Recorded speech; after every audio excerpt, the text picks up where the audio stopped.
Thank you, Sarah.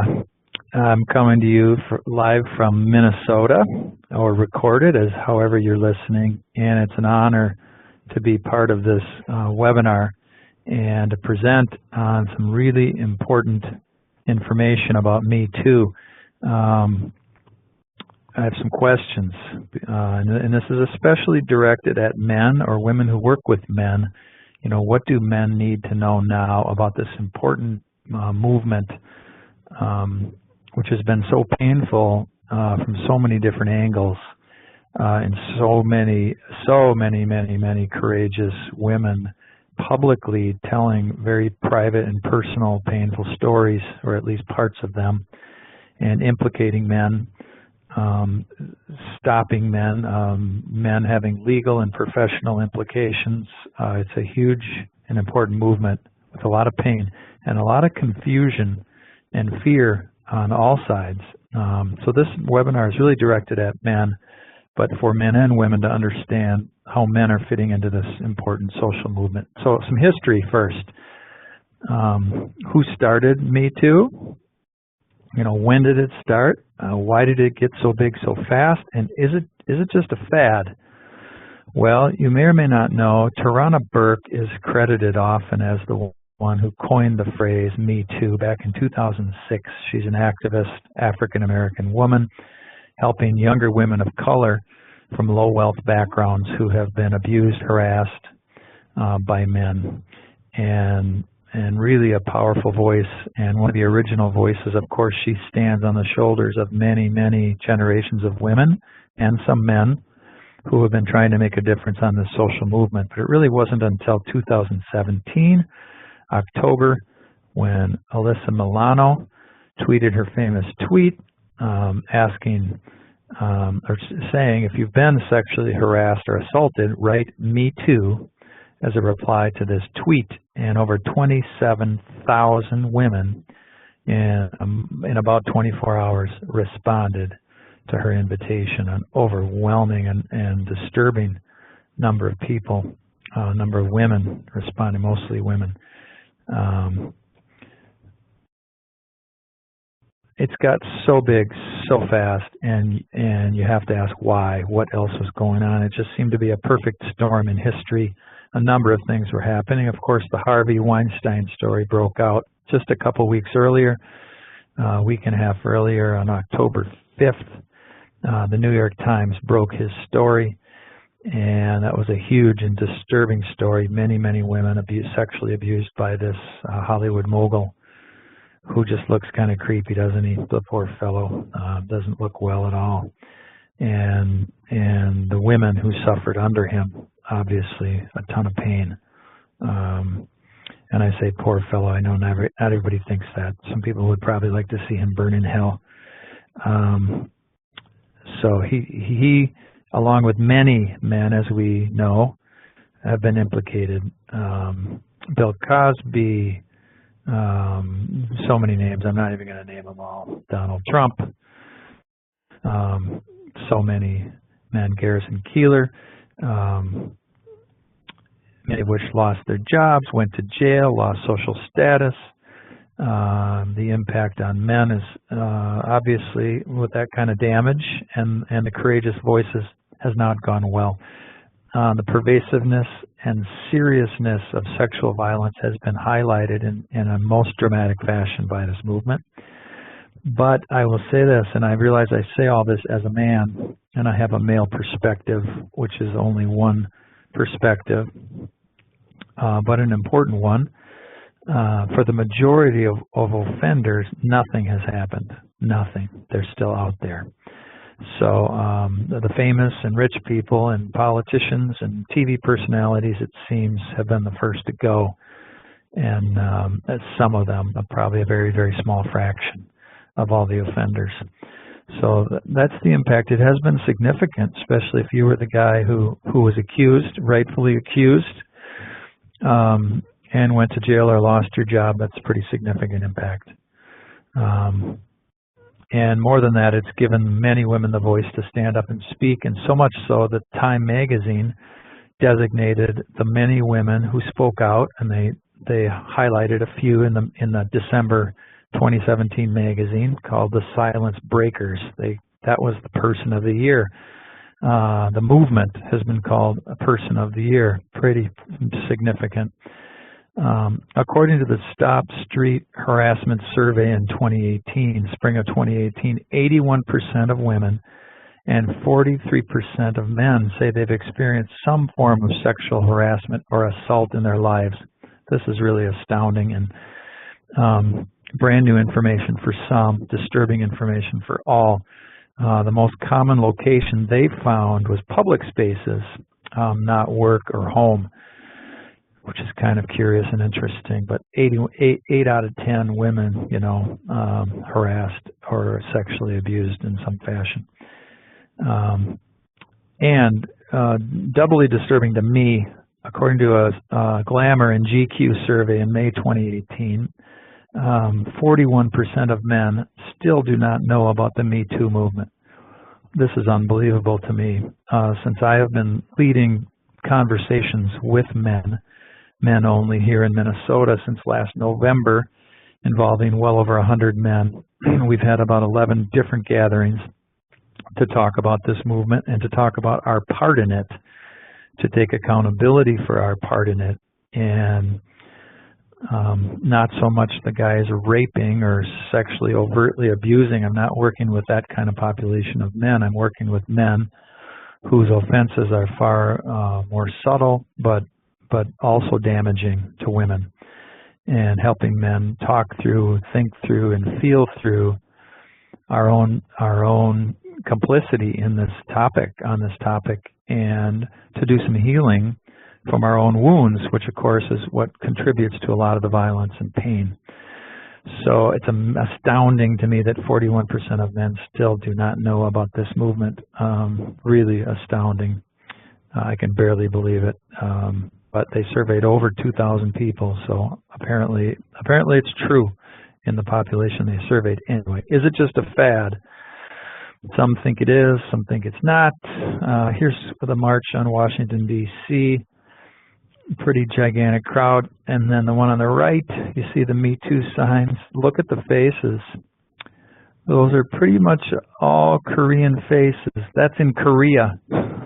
So this movement is actually all over the globe.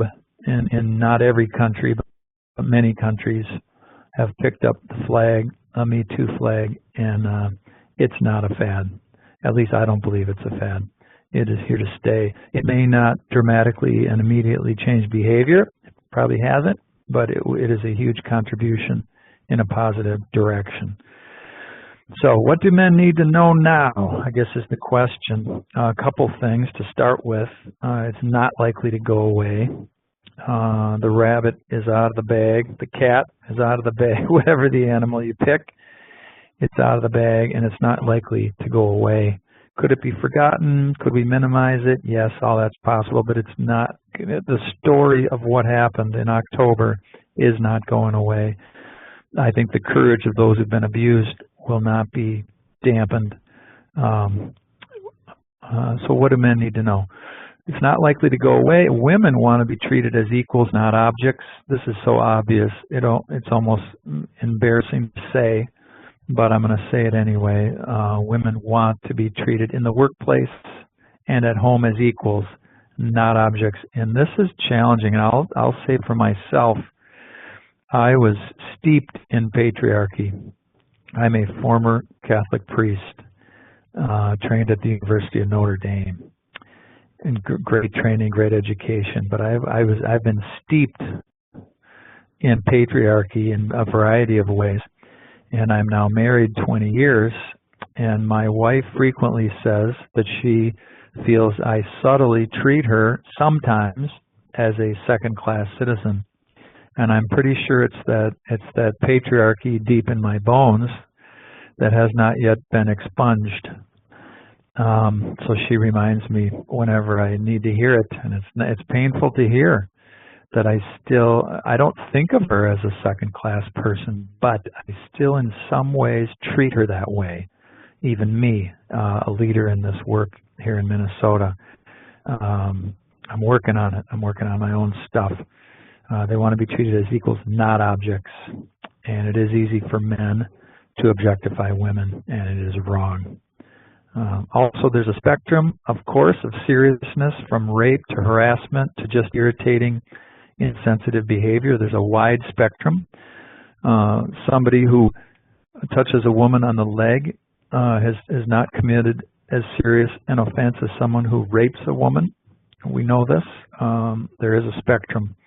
All harassment is serious and to be taken seriously, but it's not all in the same degree of seriousness.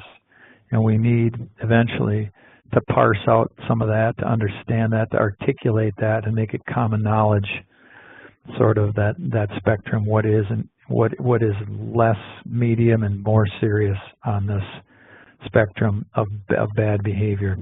It's all bad, and it should all be stopped.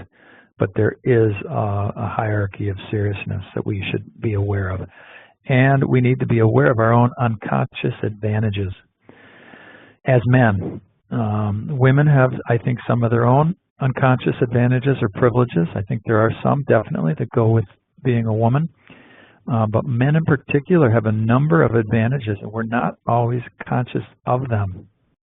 So what else do we need to know as men or women who work with men? The story of Aziz Ansari. You may or may not know this fellow, comedian, had what looked like a very bad date that some called sexual harassment. Some even said it was sexual abuse.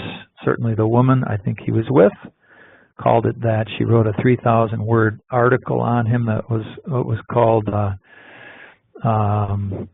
tabloid porn or something like that, after an incident that happened not long after the MeToo movement broke. And what happened was he met her at an event. They flirted a little bit. They texted a little bit. Then they went on a date. Had some food, had some drinks, went back to his apartment where there was some sexual activity. From her point of view, he forced himself on her, didn't listen to her body language, or didn't take into account her needs and feelings, and kind of forced himself on her sexually. They did not have intercourse, but they did have some sex, and she was incredibly hurt and incredibly unhappy. From his point of view, he didn't do anything wrong. He was just out having a date and doing what oftentimes young men or any man could do. Want sex and want it fairly quickly in a relationship.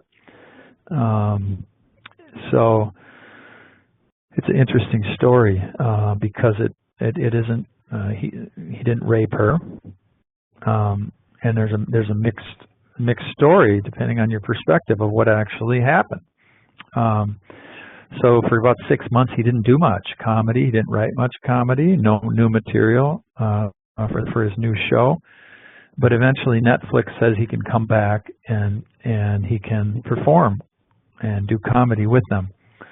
So that's a pretty interesting ending, a professional ending of that part of the story.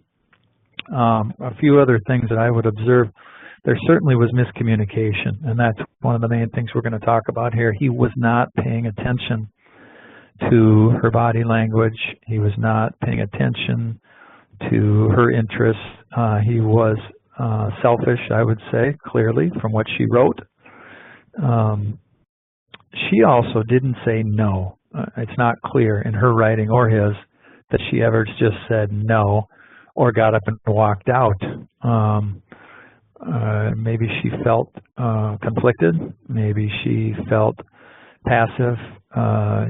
She felt he was too aggressive, and I think she just kind of froze a little bit and wasn't able to articulate a clear boundary with him. And the main thing I want to say about this story, from my point of view, is it's badly used privileges, and it's his privileges, not hers. He's famous. He's wealthy. He's a comedian. From some perspective, I suppose he's a good-looking young man. And he's got a lot of rank. He's a man. He's a male. And he has a lot of privilege, or what we could call rank, in the situation, and he does not use it well.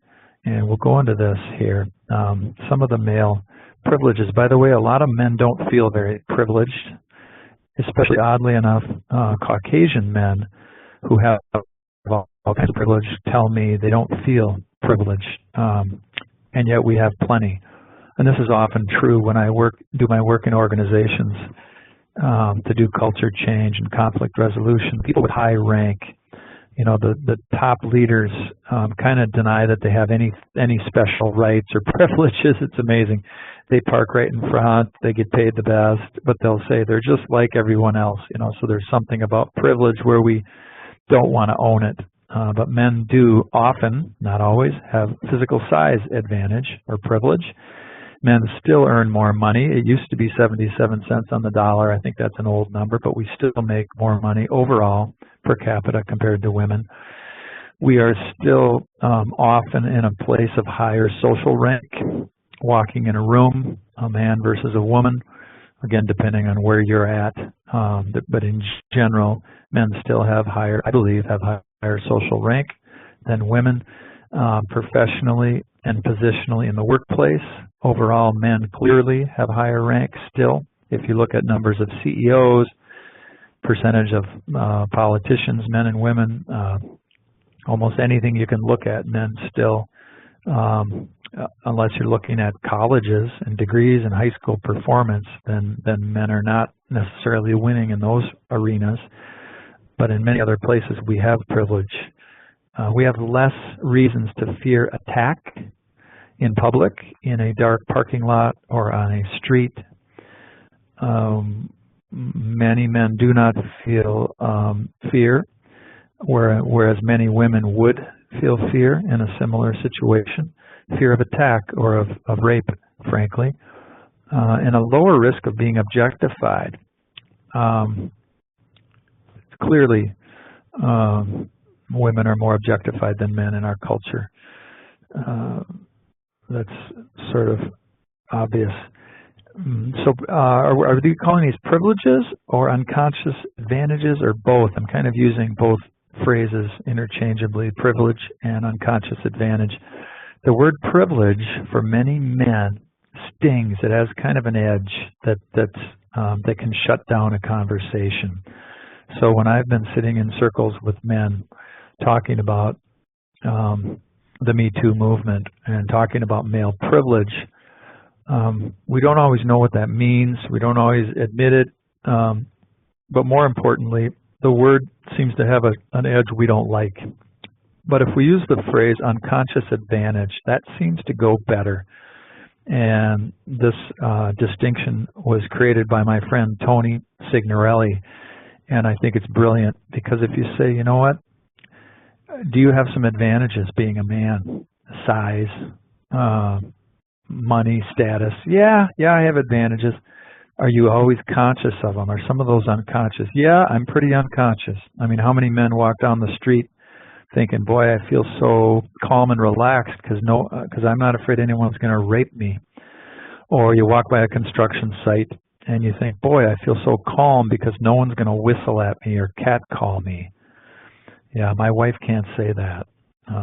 She does get nervous in those situations. So I think it's useful to think about these as unconscious advantages that we have over women, and we're not aware of them. Very few of us men are aware of these advantages that we have. Now, Dr. Arnold Mindell, who's a Jungian therapist and founder of Process Work, based now in Portland, Oregon, has called rank the sum of a person's privileges. And rank is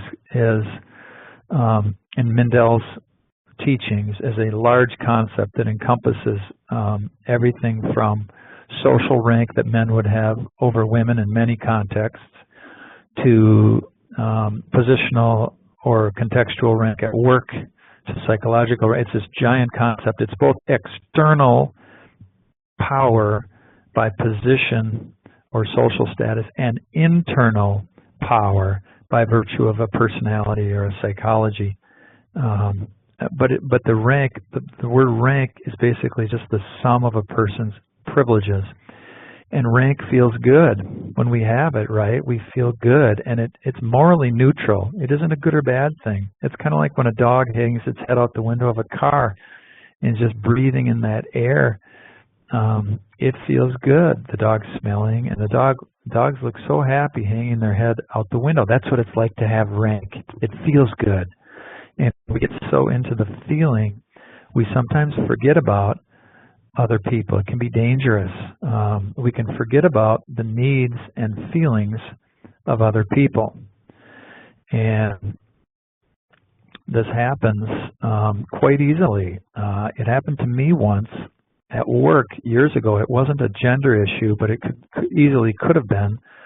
I was working for a company where I was related to the owner, and I was a salesman, and I was one of the top salesmen in this company. And it was a company that had a mechanic, and the mechanic frequently felt the salespeople didn't respect his time, that we were always interrupting him.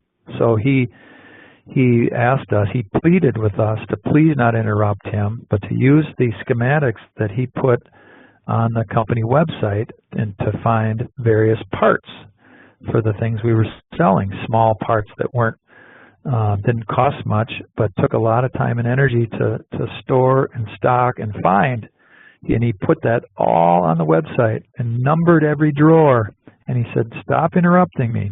Go to the schematics and find it yourself." The very next day, I needed a spark plug, and I went to him and I said, "Hey, I need a spark plug." I didn't say, "Hey, I don't have time to go on the schematics." I just said, "Hey, I need a spark plug." He said, "I told you to see the schematics." I said, I got to go see a guy in 15 minutes, and I just need it now. He said, I told you to look online. Go online, Tom. Use the schematics. I said, "I don't have the time." He's a mechanic. I'm related to the owner. Who do you think won that conflict? Even though he was almost twice my size. I won the conflict, and I was numb to his feelings and needs. He needed to not be interrupted, and he felt frustrated because we kept interrupting him. Myself and some of the other sales guys did keep interrupting him. And it wasn't until a day later I realized, well, later in the day, I saw him 6 hours later, and he said, "You don't care about the schematics." And I said, "I do. I care about them. I was just too busy." Well, I didn't care about him, actually, and I didn't care about his feelings or needs. And this was largely because of my rank, because of my position, and I felt my time was actually more valuable than his, because I was a salesman generating, I thought, more revenue, and I thought more important, and I was related to the owner. So this was very dangerous to that relationship with him. And I did go and apologize the next day when I realized what I had done. And I said, "You are exactly right. I didn't care about the schematics, and that's wrong." I said, "I will do my best to use them. I don't like it. I don't want to use them, but I understand you don't want to be interrupted, and you get frustrated when we interrupt you." He had the biggest smile on his face when I was finished with that. Now you think about men and women and the rank men have over women and the insensitivity men can have with women. We can be numb to the feelings and needs. Rank, it's basically what helps us climb the ladder of power, and there's nothing wrong with power, theoretically. It's absolute power, Lord Acton once said, that can corrupt absolutely. But I see power as very neutral. Actually, I think power can be a very positive force. Even in talking about men and women, I know power gets a bad rap often, and I believe that's power over or abuse of power. That is what's bad. But power used for the common good, or power used to respect and protect others, is good. And rank is simply what helps us climb a ladder of power, either in a business or in a community or in a social setting. Rank is sort of what confers power on one level to people. So, and then we have these unconscious advantages related. There's two different types of rank. There's many types, but I'll mention two: social rank and positional rank. Social rank is largely conferred by the society, right? And it has to do with gender, race, and education. And I always feel a little strange as a Caucasian male with 2 master's degrees. I have a lot of rank, right? And I'm well aware of how blind someone with high rank can be. It doesn't have to be that way, and occasionally we see leaders, occasionally we see Hollywood moguls who are wealthy and powerful and men, and they're using their power in very different ways than Harvey Weinstein did. But social rank is largely conferred by the society. The society, the culture has decided in some ways men have higher rank than women. The society has decided which races get preference in the advertising, in the marketing, in the who's chosen for a job or a speaking opportunity, education level. The society decides about these things, what level of social rank someone has.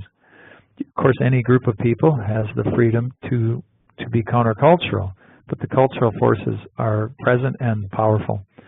And then professional or positional rank is a second type of rank I'll mention. And this is usually determined by the immediate professional or cultural context, the job. Are you the salesman?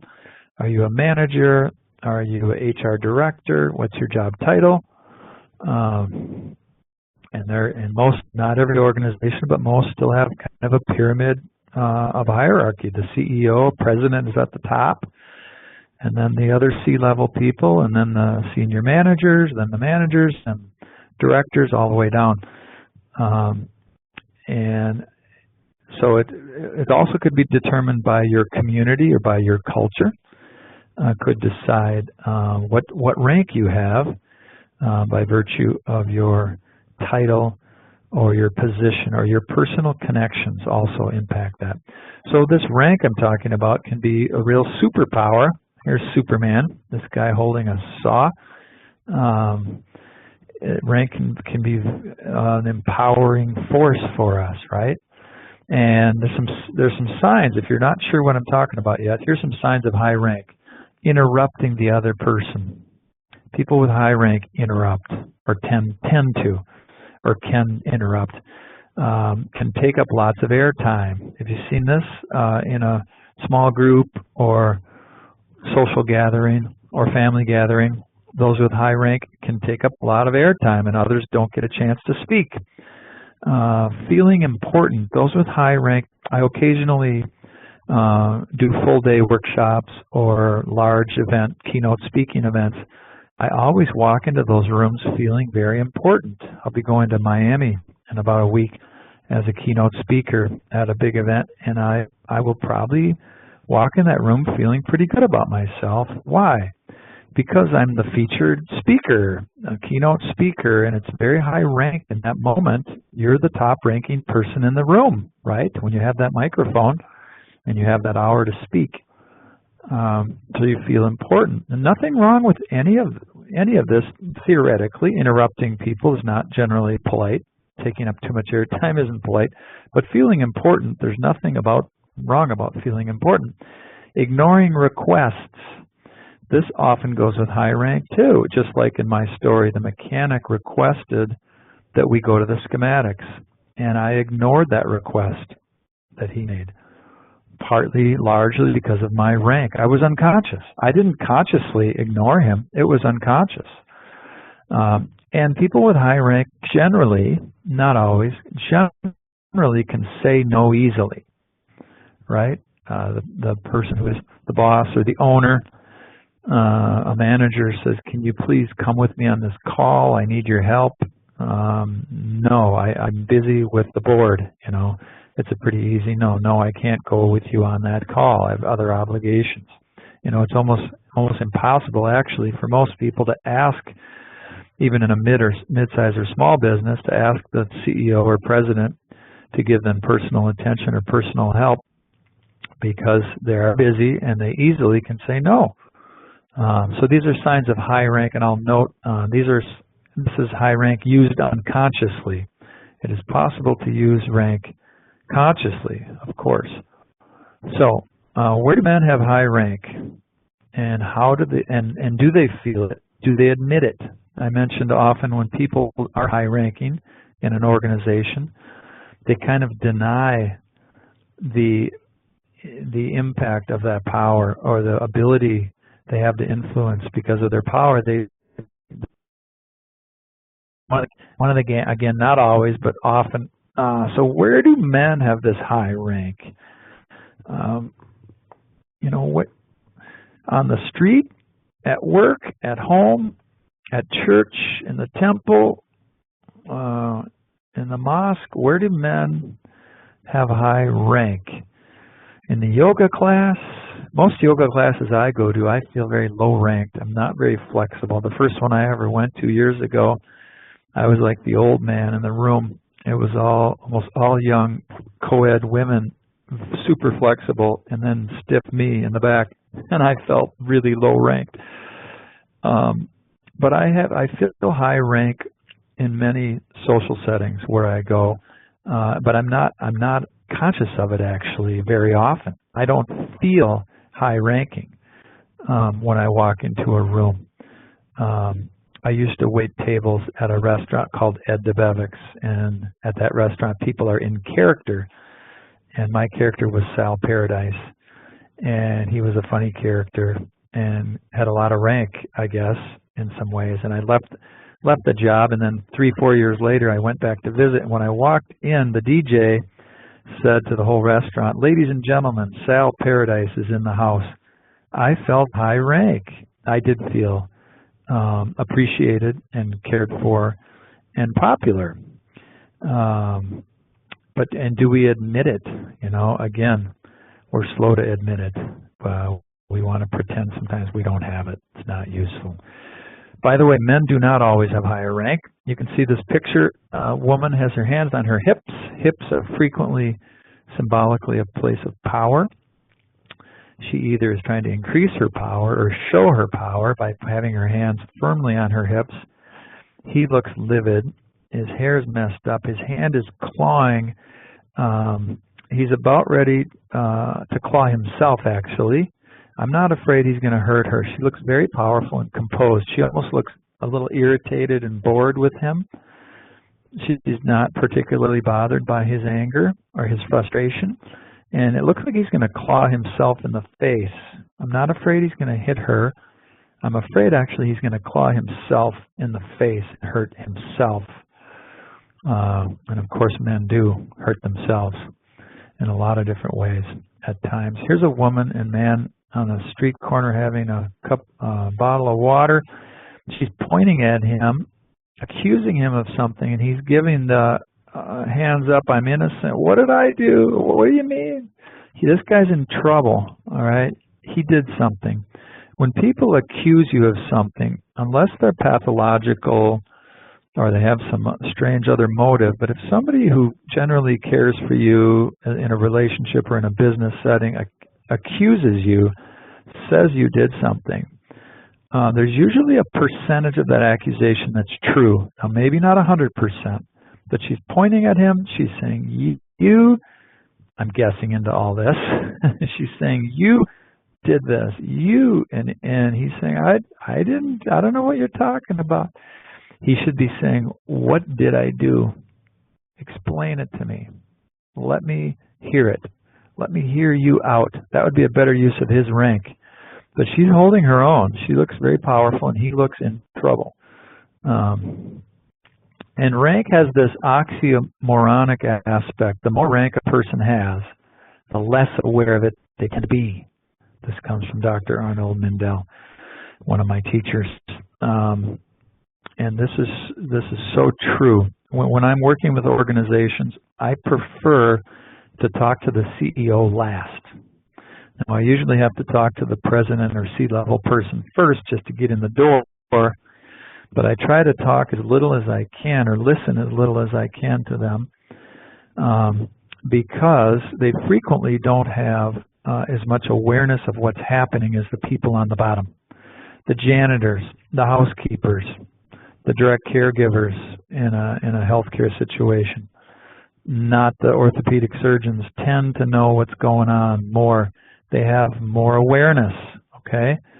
So, and it tends to be the more rank a person has, the less aware of that rank and of other people, of the needs and feelings of others. Remember, we talked about the numbness that sometimes goes with rank. We can become numb to the needs and feelings of others. Okay, back to men and women, rape and abuse and harassment. As I mentioned earlier, there's a spectrum of seriousness from rape to harassment to just irritating behavior. Not all bad behavior is the same. And I want you to remember what I've been saying about rank here, and think about how rank and the relationship between men and women is such a deeply intertwined dynamic. That part of the solution is men coming to awareness and owning and admitting the power, the privilege, the unconscious advantages that we do have. So, was somebody harassed or assaulted? If somebody is assaulted, it's raped, it's fondled, it's hit, etc. Harassment is much more complex. And I will preface this part by saying this is not like going to be a precise legal explanation. There are people who do that. My colleague, Dr. Susan Strauss, is one of them. I'll be quoting her in a moment here. She is very well trained and does expert testimony all the time on harassment and sexual abuse at work. So some of this I've taken from her, but this is more general observations about that and what men need to know about the general observations, that there's a big difference between an assault and a harassment, and that harassment is more complex. These could all be causes for legal harassment.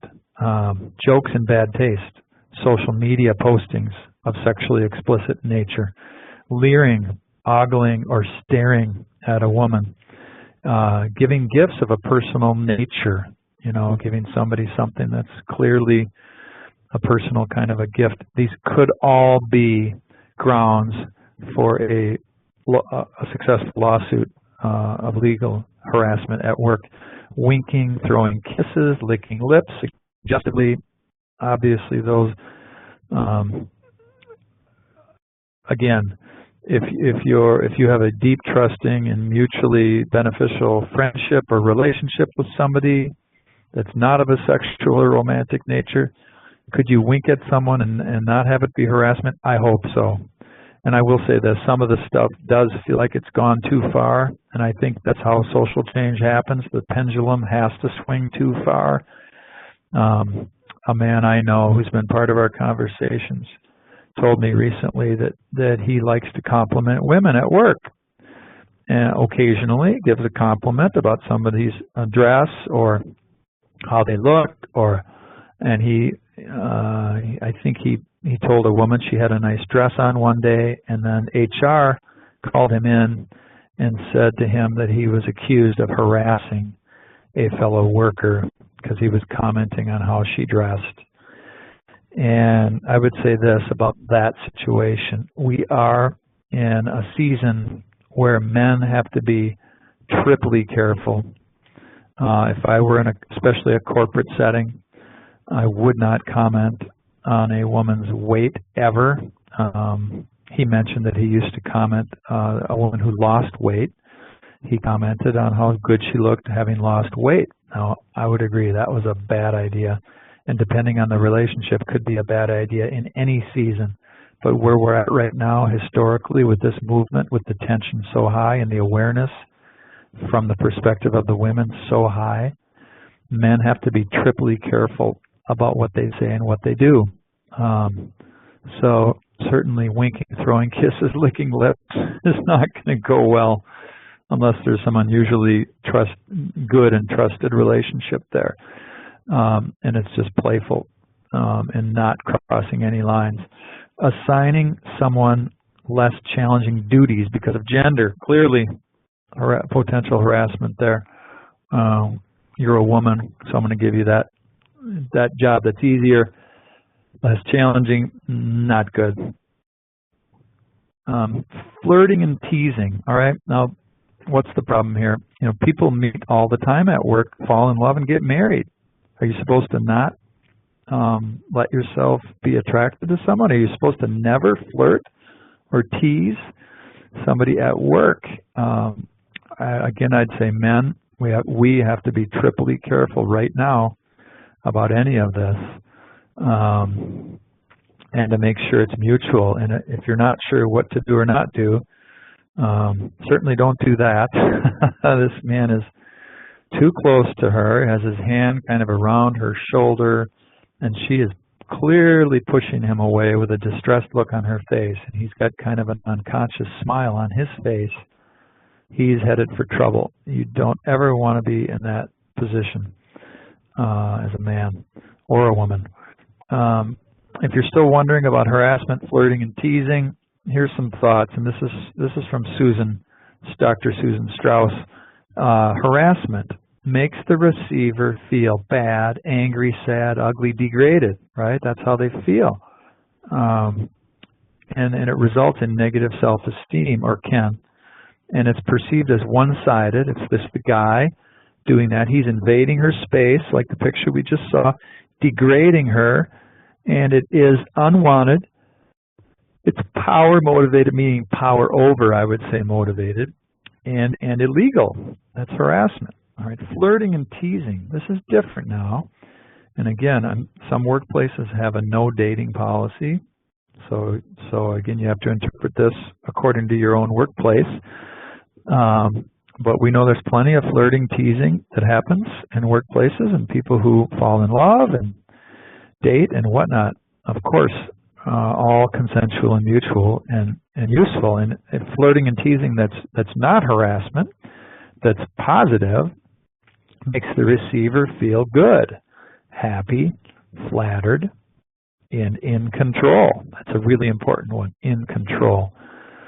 The abuse that happens so often is when one party, the woman, often loses the control. The man takes the control, uses his rank, his power, his physical size, or his position in the workplace is frequently what it is, to control her. So flirting, teasing results in positive self-esteem, and it's perceived as reciprocal, flattering, a compliment, right? And it's wanted, it's equality motivated, and it's legal, all right? So there's a big difference between harassment and flirting, teasing. If you're still not sure, here's a few other guidelines. This is from Dr. Susan Strauss as well. Guidelines to determine if your behavior or comments are harassment. These are just really subtle and fine distinctions you could use. Would I want my actions or comments printed in the newspaper or TV? Is there equal power between me and the person with whom I'm interacting? Is there equal power? Or is there a big lopsided? That's a tough one. It's hard to always know if they're equal or not. Would I behave the same way if my significant other, wife, husband, partner, or children were standing next to me? Would I behave this way if their significant other were with them? This is all whether or not it's harassment, behavior, and comments. Or would I want someone else to act this way toward a person with whom I'm having a relationship? And is there equal initiation and participation between me and the person with whom I'm interacting? I think those are really, really solid guidelines. And I hope you'll be able to get this webinar and refer back to these, because I know I'm covering a lot of information here and I have about 10 minutes left. Also, you may not know that 90% of sexual harassment, according to the EEOC 2016 Task Force on Sexual Harassment in the Workplace, discovered 90% of sexual harassment targets never reported. So all these stories that have come out and all the men who've been accused and legally implicated, 10% have reported, 90% have not. That's astounding. And somebody might say, especially some men who maybe aren't happy at all with this MeToo movement, could say, what about male biology? Boys will be boys, you know? That's just how men are. They're just sexual animals. Yeah, men are different from women, and men and women are sexual animals. Actually, both. And male biology is different. It operates differently. We know this from psychology, sociology, but it's not an excuse for harassment. It's never an excuse for abuse or rape or the many things that go on at work and at home, in the community. Male biology is real, and it's up to men to manage it and control it. So what are some of the impacts on men as a result of this movement? Well, a lot of us men are not sure how to talk to women, nor in a normal season of social interaction. Now, men are even more unsettled and confused about how to approach a woman at work or anywhere, how to handle a conversation, how to give a compliment. Should I hold the door? Should I not hold her jacket? There's some confusion. There's some real and serious confusion about how to just interact with women, and plenty of fear as well. So what to do? What can men do? Well, we can use our words. We can say, would you like me to hold the door? Would you like me to hold your jacket? And if she says no, I'm an adult woman, you don't have any emotional reaction. Use your words and stay detached. Put on the big boy pants. This is hard for some of us to do for lots of reasons. Use self-control, especially in controlling our own bodies, urges, and desires. It's our job to control all that. Ask questions, especially if you're working with someone or if you're in a relationship with someone. The whole area of consent, which we're not really getting into here, has to do with asking questions, listening to answers, paying attention to the needs and feelings of the other, of the woman you're interacting with. And to become aware of your unconscious advantages. This is huge because, again, we have many. And many of us men don't want to own them or admit them or become aware of them. And we need to. If Aziz Ansari had been more aware of the fact that he was at least 3 rungs above the woman he was with, he's a comedian, he's wealthy, he's a man, he had a lot of social rank above her. I'm going to call it 3 levels of social rank above her. And so it was partly why I believe he was not conscious of the interactions they were having and how she was feeling, which was abused. She felt abused. She left there crying. It must have been very, very painful for her. Become aware of these unconscious advantages we have. You may not be a famous comedian or movie star. You may not be wealthy, but you still, as a man, have a lot of advantages you're not aware of. And treat women with the same respect you treat men. This is obvious, but needs to be said. And to realize that you may have some patriarchy living in your bones, as I do, that needs to be challenged, that needs to be changed. And there's some pain in that. So, and if you want men who really want to create change, mentoring women rather than avoiding them is a solution to the problem. Avoiding them as a solution to the problem. Some men are not going to have that drink or dinner after work. They might be on a conference out of state. You have a colleague who wants to go have dinner with you or a drink after the conference and do some business and do some socializing, and you say no because you're afraid of what might happen. That may be the best choice for you, but it might not be the best choice for you as well. And you might choose to go out with her but not have the drink. That might be a good idea. I think that would be a course I would take, especially if there were any sparks or any chemistry between the two of you. It certainly would not be drinking, especially if you were both in other relationships. And you might just say no. But we don't want men afraid of having normal and appropriate business relationships with women, because of this movement. Not good. What to not do, pretty simple, guys. Let's not harass women. Let's not rape women. Let's not put women down. Let's not let other men put women down or objectify them. This is a big one. And I have worked in the construction industry for over 15 years in different capacities as a consultant, as an employee. And it happens in that industry a lot. I also worked in the Catholic Church. And there is a hierarchy, a gender hierarchy in that world as well that I personally experienced. We can't, as men, let other men put women down, tell degrading jokes, or objectify women. We need to challenge that. It's time for men to find appropriate and effective ways to be powerful and to stand up for women when they're being put down. That is hard to do. And it might mean being ostracized or kicked out of the group. I, for one, am ready to be kicked out of any group that thinks objectifying or putting women down is a good idea. So sign me up to get kicked out of that group, and I would invite you to do the same. Avoid one-on-one time with female colleagues. Don't do that. We talked about that. And also don't let women put men down. There definitely are women who are hurt, have been hurt by men, who are negative about men, who think of men only as beastly animals. And I would invite you to challenge that as well, if the circumstance is fitting to do so. Probably not on Facebook, as I've tried. Don't try it on Facebook. It doesn't work well. But if it's somebody you know who's putting men down, you can ask a question. I notice that you speak very negatively about men. Can you tell me more of that? Can you share some positive things that you know about men?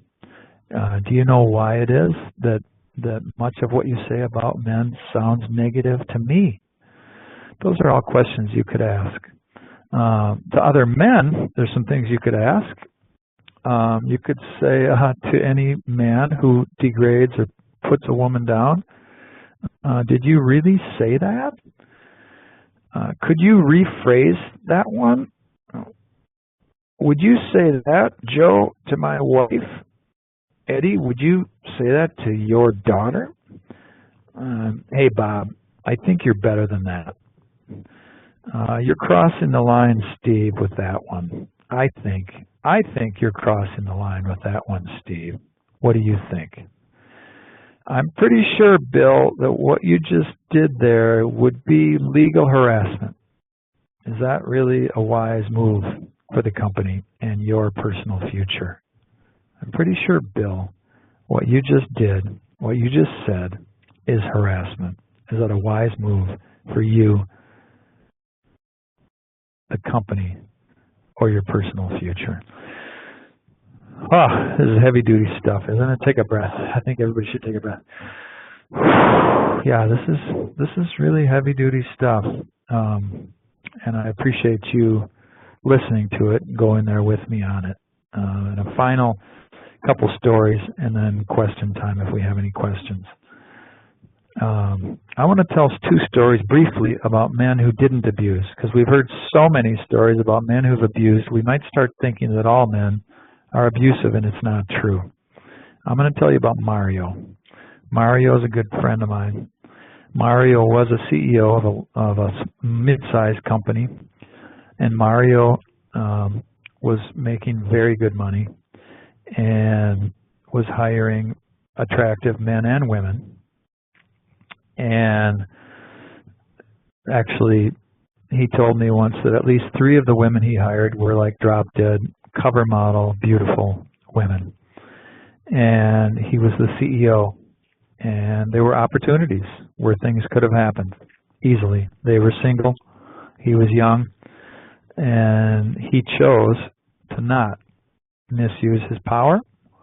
He chose to not harass or abuse or even do anything inappropriate with them, though he told me the temptation was fierce because of their beauty, because of the dynamic of the power that he had as CEO, and because they wanted to climb the ladder of power.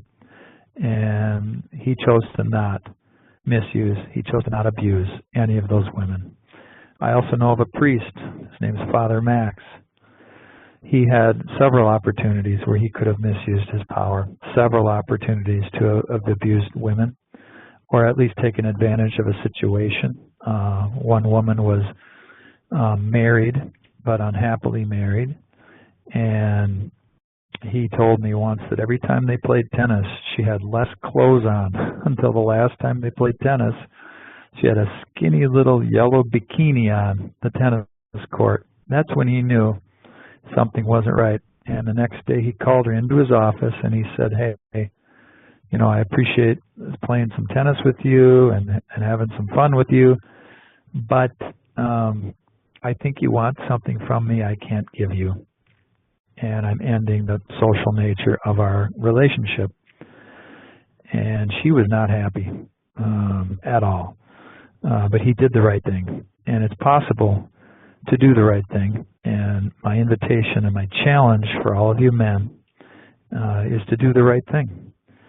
And to be conscious, become more conscious of the privileges that you have, the advantages that you have that are not yet conscious as you relate with women, to own them, to use them productively.